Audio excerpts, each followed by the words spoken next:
Fort de leur première victoire à l'extérieur, les Basques de Bayonne reçoivent Montpellier qui a chuté à domicile face à Toulon. Les Montpelliérains, et des idées bien sûr de l'emporter et se rattraper immédiatement à Bayonne, équipe invaincue la saison dernière en top 14 à domicile.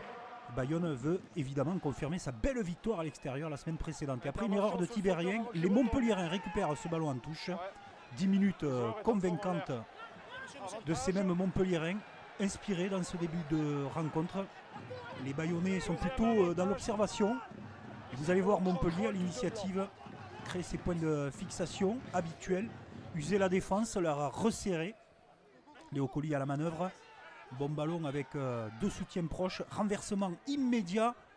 Le coup d'œil, la vista dans l'intervalle, deux joueurs basques mobilisés et le ballon lâché sur les extérieurs pour Gandébé qui marque le premier essai montpelliérain sur une première erreur de Bayonne. Bayonne semble endormi dans ce début de match, ou c'est plutôt Montpellier qui le commence très bien. Alors on vient d'entendre Grégory Pata qui vient de demander à ses avants de s'énerver. Ils vont le faire, bien l'écouter. Regardez le centre du terrain avec Tuilagi, Capilla, des bons relais des troisièmes lignes. Spring qui récupère le ballon.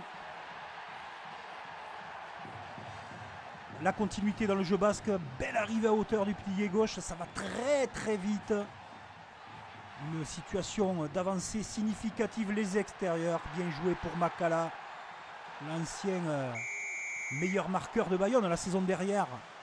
Trouve la ligne et son essai qui ramène les Bayonnais 7 partout. Ils sont bien énervés les Bayonnais, ils ont écouté leur coach, mais le fameux tu vas la manquer n'a pas d'effet sur Domingo Miotti. Il ne la manque pas.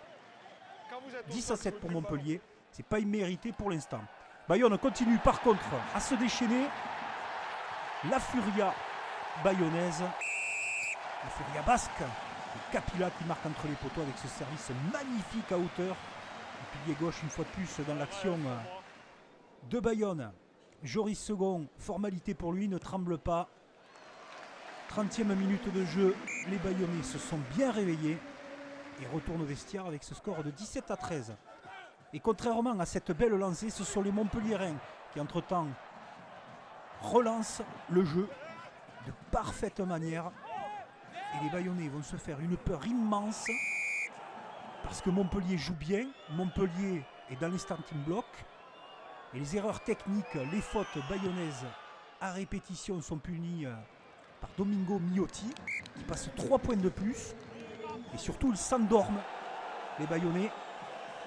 Ils ne sont pas restés sur la dynamique des deux essais en première période. Donc ils se font cueillir, 68e minute de jeu.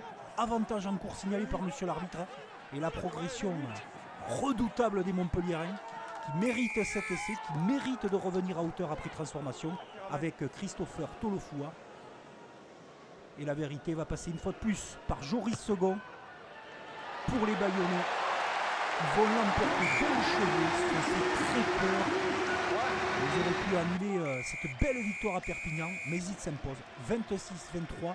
Si Montpellier l'avait emporté, il n'y aurait pas eu à crier au scandale. Montpellier a chuté avec un bonus défensif ultra mérité, mais des certitudes pour recevoir à la maison quant à Bayonne 2 sur 2 dans ce championnat.